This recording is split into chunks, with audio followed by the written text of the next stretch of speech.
Hello ছোট্ট বন্ধুরা, আসসালামু আলাইকুম। কি অবস্থা? ক্লাস শেষ হয়েছে? তোমাদের সাথে একটু কথা বলবো বলে চলে আসলাম। এখন আমার চোখ ছোট হয়ে আসতেছে।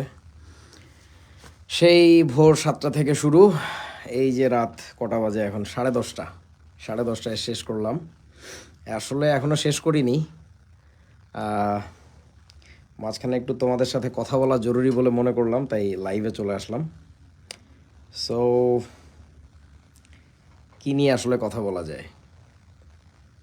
Personally, I want to thank you all for being with us for this long journey.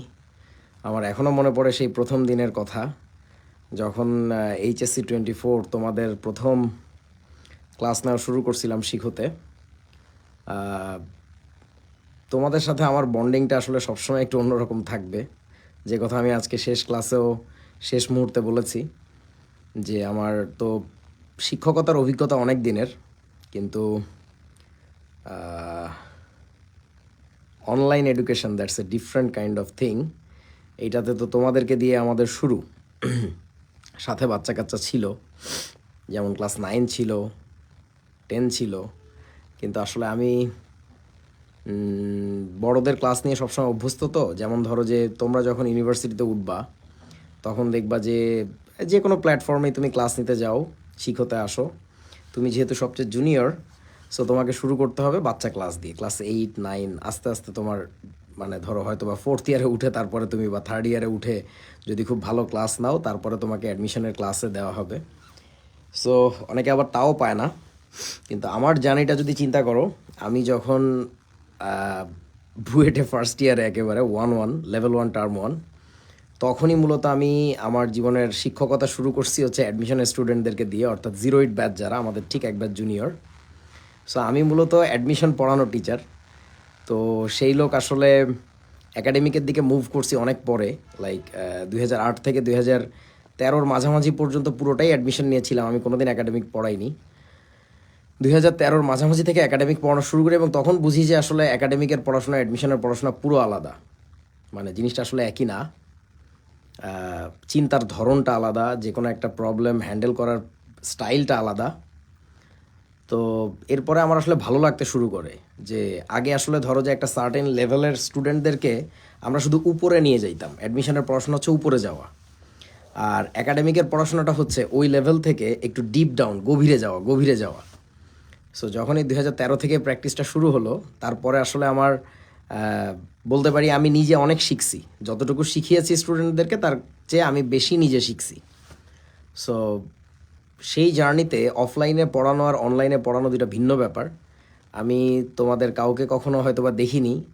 হ্যাঁ, GPA 5 সংবর্ধনা প্রোগ্রামে অনেকে ছিলে, এসে কথা টথা বলছো, কিন্তু সত্যি কথা বলতে অনলাইনেই ক্লাস নিতে যেয়ে তোমাদের কারো কারোর সাথে এত বেশি সম্পর্কটা হয়েছে ক্লাসের রেসপন্স দেখেই। নট দ্যাট যে আমাকে ইনবক্সে নক করতে হবে, আমার ফেসবুক ফ্রেন্ড হইতে হবে, কিচ্ছু দরকার নেই। জাস্ট কমেন্ট দেখে দেখেই বেশ কিছু পোলাপাইনের সাথে তোমাদের এত বেশি পরিচিত হয়েছি, যেটা আসলে অনেক সময় দেখা যায় অফলাইনেও হয় না। তো তোমরা আসলে সেই জায়গা থেকে আমার মনের মধ্যে ব্যক্তিগতভাবে একেবারেই আমার অনুভূতি বলতেছি, একটা অন্যরকম জায়গা দখল করে নিয়ে বসে আছো, যেটা আসলে ভোলার মতো কিছু না। সো আমি তোমাদের জন্য একটা কথা বলবো, সেই কথাটা হচ্ছে, সামনে HSC পরীক্ষা তোমাদের সবার, সমূহ শুভকামনা তোমাদের জন্য। কিন্তু সাবধানবাণীও দিয়ে দেই, তোমরা সবাই দেখতে পাচ্ছ যে বর্তমানে গভর্নমেন্ট থেকে রুল করে কি পরিমাণে A+-এর সংখ্যা কমিয়ে দেওয়া হচ্ছে। এবং আমার প্রচণ্ড কষ্ট লাগে, খুব কষ্ট লাগে যখন দেখি প্রতি বছর আমার যতজন স্টুডেন্ট HSC পরীক্ষার পরে অ্যাডমিশনের জন্য ট্রাই করে, মোটামুটি ধরো যে ভালো ছাত্রদের মধ্যে, ভালো ছাত্রছাত্রীর মধ্যে সবসময় এরকম কয়েকজনকে পাওয়া যায় যাদের HSCটা কোনো একটা কারণে খারাপ হয়ে যাওয়াতে, যথেষ্ট স্কোর না আসাতে ইঞ্জিনিয়ারিং অনেক জায়গায় অ্যাপ্লাই করতে পারে না। সো এখন ভাবতেই পারো যে ভাই, আপনি ইঞ্জিনিয়ারিং নিয়ে এত কথা বলতেছেন, মেডিকেল নিয়ে কেন কষ্ট পাচ্ছেন না? কারণ মেডিকেলে যে কোনো রেজাল্ট হইলেও পরীক্ষা দেওয়া যায়। তো তখন আবার সমস্যা হয় যেটা, তোমার যদি রেজাল্ট ভালো না হয় HSCর, তাহলে তোমার স্কোর কমে যাবে মেডিকেল ভর্তি পরীক্ষায়, সেটা আর একটা কষ্ট। কিন্তু তারপরেও সে তো পরীক্ষা দিতে পারতেছে, তাই না? কিন্তু ইঞ্জিনিয়ারিংয়ের ক্ষেত্রে না সুযোগটাই তাকে দেওয়া হয় না, যে সে যে পরীক্ষা দিবে। যেমন ধরো আমি A+ পাইনি, সো বুয়েট যদি কোনো কারণে মনে করতো যে না তোকে দিবই না, তাহলে আজকে কিন্তু আমি তোমাদের সাথে এইভাবে কথা বলতে পারতাম না, তোমাদের সাথে এই সম্পর্কটা তৈরি হইতো না। Whatever I am today, only reason is I was a Buetian. So বুয়েটে কেন পরীক্ষা দিতে পারছিলাম? কারণ ওই স্কোরটা একেবারে কোনো মানে ভাবে কোনা কাঞ্চি দিয়ে কানের পাশ দিয়ে চলে গেছিলো। সো আমার পরীক্ষাটা যদি আর একটু খারাপ হইতো তাহলে I am just dead, I am just gone. তো সবাইকে আমি বলবো এই ব্যাপারে একটু সাবধান থাকো। সেই দিন কিন্তু এখন আর নেই যে তুমি জাস্ট পরীক্ষা দিলেই তুমি কি বলে ওটাকে, মানে A+ পেয়ে যাবা বা তোমার একেবারে ফাটাফাটি একটা রেজাল্ট হয়ে যাবে। সেই দিন কিন্তু আসলেই আর নেই। সো এই জিনিসটাকে কেউ হালকাভাবে নিও না, এবং তোমাদেরকে যেন ওই ঝামেলাটায় পড়তে না হয় এই জন্য আমরা আমাদের যে লক্ষ্য GPA-5 HSC-24 কোর্সটা লঞ্চ করছি। ট্রাস্ট মি, ওইটার একমাত্র কাজই হচ্ছে যে কারোর যেন ওই দুর্ঘটনার কবলে পড়তে না হয়, ওই দুঃসংবাদগুলো শুনতে না হয়, সেইটাই আর কি। সো আমি তোমাদের সবাইকে আমন্ত্রণ জানাবো। তোমরা অলরেডি মাশাল্লাহ অনেকে ভর্তি হয়ে গেছো, আমার দেখে মনটা ভরে ওঠে। আর যারা এখনও হওনি তাদেরকে আবারও রিমাইন্ড করাচ্ছি যে এই ভুলটা করো না ভাইয়া। শেষ মুহূর্তে তোমাকে সবগুলো টপিক যদি একবার করে দেখিয়ে দেওয়া হয় এবং সবগুলোর সাথে সবগুলোর কানেকশন দেখায় দেওয়া হয়, literally there is nothing more that you can ever expect এই সময়টাতে। অ্যান্ড আই উইশ যে আমার সময় এই সার্ভিসটা থাকতো, যেটা তো আসলে ছিল না। সো তোমরা আহাত ভাইয়ের গল্প শুনছো আমার কাছে। তো এই হচ্ছে কথা। সবাই ভালো করে পড়ো, তোমাদের জন্য আছি সবসময়, থাকবো ইনশাল্লাহ। আর তোমাদের যে কারোর যে কোনো সমস্যা হোক, কেমিস্ট্রি হোক, ফিজিক্স হোক, ম্যাথ হোক, যা হোক, জাস্ট লেট আস নো। ইনশাল্লাহ আমরা চেষ্টা করবো আমাদের আপ্রাণ মানে কি বলে তোমাদের প্রবলেমগুলো সলভ করার। আর একটা কথা সবসময় মনে রাখবা যে তোমার দায়িত্ব প্রবলেম খুঁজে বের করা।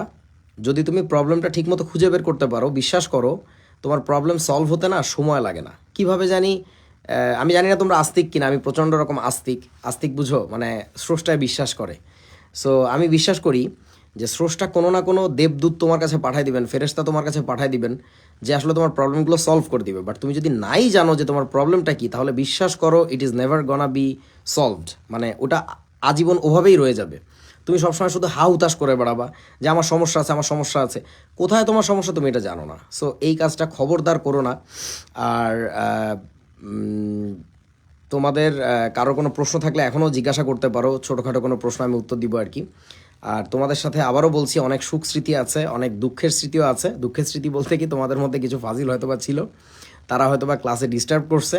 So as a teacher I had to control those people, because তাদের জন্য তো অন্যদেরও ডিস্টার্ব হচ্ছে, তাই না? আর আমিও তো একটা মানুষ, আমারও তো ধৈর্য ধরে রাখার একটা ব্যাপার আছে। আর আমি তো বয়স হয়েছে, তো ধরো যে তোমাদের দাদা নানারা দেখবা হঠাৎ করে চেতে যায় কেন? কারণ তারা এই টাইপের ফাইজলামি জীবনে অনেক দেখছে, আর কত সহ্য করবে, তাই না? তো আমিও তো তোমাদের সেই দাদার বয়সী, তো আমারও তো ধৈর্যের একটা ব্যাপার আছে। তোমরা ওই ফাইজলামিটাই শাওনের সাথে করো, হয়তো বা হেসে দিবে, আরে ব্যাপার না। কিন্তু ওই ফাইজলামি জীবনে কয়শো বার দেখছে, 200 বার দেখছে, আর আমি তো 2000 বার দেখে ফেলছি। সো ওইটা এখন আর নেওয়াটা কষ্ট। সো তারপরেও আমি বলবো যে তোমরা খুবই কিউট একটা ব্যাচ, এবং তোমাদের জন্য এই যে অ্যাডমিশন লঞ্চ করার যে কাজটা আমার হাতে দেওয়া হয়েছে শিখো থেকে, এটার জন্য যে আমরা কি পরিমাণে পুরো টিম কষ্ট করতেছি তোমাদের কোনো ধারণা নাই। তোমাদের সবার দোয়া চাই যেন তোমাদেরই জন্য আমরা সবচেয়ে ভালো সার্ভিসটা নিয়ে আসতে পারি। And already we are on that path. যেমন আজকেও আমরা প্রোডাক্ট টিমের সাথে যতক্ষণ মিটিং করছি, যেসব আইডিয়া নিয়ে আলোচনা করছি, trust me, those are just unbelievable. So আমি তোমাদের সবাইকে বলবো যে আমাদের সাথেই থাকো, পরিশ্রম করো, পরিশ্রম করো, নিজের সাথে থাকো। নিজের সাথে থাকার মানে কি, তুমি তোমার নিজের ভালোটা চিন্তা করো। সো ওই যে একটা কথা বলে না, আপন ভালো পাগলও বোঝে। সো তোমার দেখবা যে মন টানতেছে, কি ঘটনা হচ্ছে, সময় হলে বুঝতে পারবো আর কি ইনশাল্লাহ। সো তোমাদের কারো কোনো প্রশ্ন থাকলে বলতে পারো।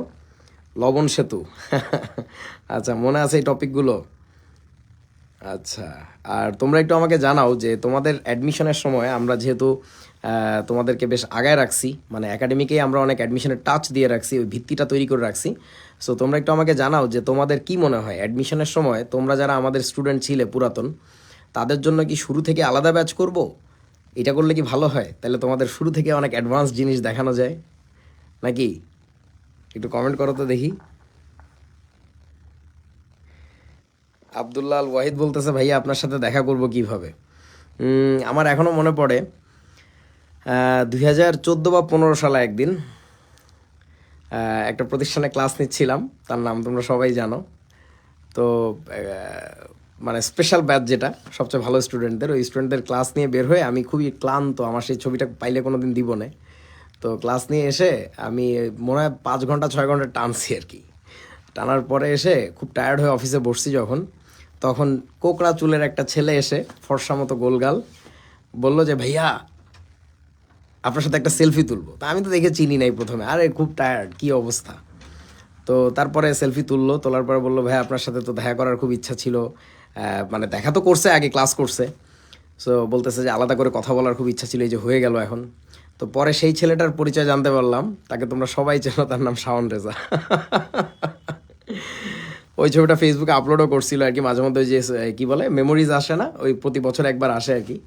তো যাই হোক, সো এখন তোমরা যারা আমার সাথে দেখা করতে চাও বা আমাদের সাথে দেখা করতে চাও, তো তাদেরকে আমি একটা কথাই বলবো যে ভালো করে পড়াশোনা করো, ভালো একটা ইউনিভার্সিটিতে ভর্তি হও, যদি শিক্ষকতার দিকে আসো বা না আসলেও দেখা হয়ে যাবে ইনশাল্লাহ। ওই যে বললাম মনের চাওয়াটা আসল, যদি মন থেকে চাও কোনো না কোনো একভাবে আল্লাহ ব্যবস্থা করে দিবে আর কি, সমস্যা নেই। আর সিরিয়াস হও ভাইয়া, সিরিয়াস হও, যার যে অবস্থা ছিল সেখান থেকে উঠে দাঁড়ানো সম্ভব যদি তুমি এখন থেকে সিরিয়াস হও, যদি তুমি মানে সঠিক সাথীর সাথে থাকো। সঠিক সাথী মানে কি, মানে যারা আসলে পড়ালেখার মধ্যে আছে, প্রপার পড়াশোনা। এবং এর মধ্যে আবার তোমাদেরকে বলে দেই, এই বর্তমান জামানাটাই হচ্ছে কি ধোঁকাবাজির জামানা, বুঝছো। মানে আশেপাশে না প্রচুর মানুষ ধোঁকা দিয়ে ক্ষুদ্র স্বার্থের জন্য মানুষকে ধোঁকা দিতে কুণ্ঠাবোধ করে না। যেমন ধরো তোমাদেরকে একটা পয়েন্ট বলে দিই, এটা I must say, just informally speaking please, মানে তোমাদের ভালোর জন্য বলছি, সেটা হচ্ছে যে তোমাদের এই এইচএসসি পরীক্ষার আগে, মানে right before the HSC exam, should you start admission test পড়াশোনা? The answer is no. এই যে শাওন চলে আসছে, শাওন কেবল ক্লাস শেষ করলো, আমি এইচএসসি 24 গ্রুপে একটা লাইভে আছি আর কি। সো যে কথা বলছিলাম আর কি, শাওনও আছে, ও দেখা যাক একমত হয় কিনা আমার সাথে। আচ্ছা শাওন, এইচএসসি পরীক্ষার আগে ওর কি ইঞ্জিনিয়ারিং পড়াশোনা শুরু করা উচিত? ধর ইঞ্জিনিয়ারিং কোশ্চেন ব্যাংক সলভ করতেছে বা ভার্সিটির, এটা তোর কি মনে হয়, মানে কতটুকু আসলে কার্যকর হয়, বা ওটা ওটা ওর জন্য কতটুকু আসলে মানে ইফেক্টিভ? ভাই ইঞ্জিনিয়ারিং একটু জোরে বল।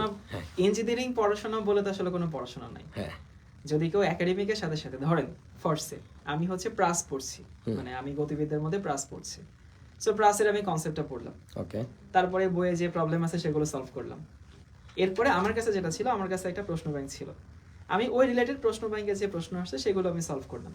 ওকে, আমি এটা মাথায় নিলাম না যেটা ইঞ্জিনিয়ারিং এর জন্য পড়তেছি নাকি এটা ভার্সিটির জন্য পড়তেছি নাকি এটা একাডেমিকের জন্য পড়তেছি, আমি প্লাস পড়তেছি। হ্যাঁ, সো এইটা হচ্ছে সবথেকে ভালো উপায় যদি শুরু থেকে কেউ এটা করে। শুরু থেকে মানে একাডেমিকের, একদম একাডেমিকের শুরু থেকে।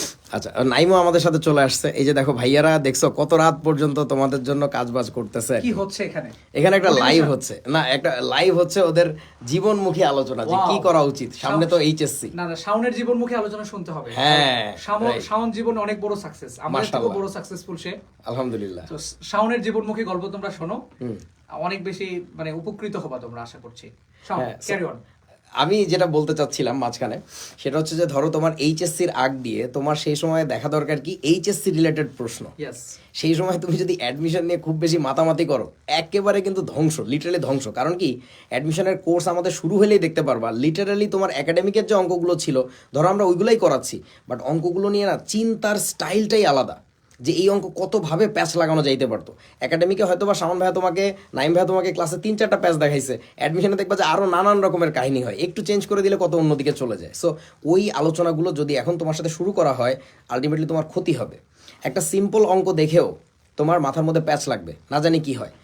একটু আগে বুঝছিস, আমি আম্মুর সাথে কথা বলতেছিলাম, তো আম্মু একটা বিশেষ বিষয় নিয়ে চিন্তিত। কি বিষয়? সেটা হচ্ছে যে এলাকায় নতুন একটা বিরিয়ানির দোকান হয়েছে আমাদের। না না, শোন না, সেই বিরিয়ানির দোকানে বাইরের কোন এলাকার একটা ছেলে খাইতে আসছে, আসলে ওকে এলাকার লোকজন ধরে পিটান দিছে। সে গণপিটান, যে মানে ডেঞ্জারাস পিটান। এখন এইটা নিয়ে আম্মু খুব শঙ্কিত, খুব দ্বিধান্বিত। এটা নিয়ে সারাদিন আমাকে ফোন দিচ্ছে, আমি তো ব্যস্ত, আমি কল ধরতে পারতেছি না।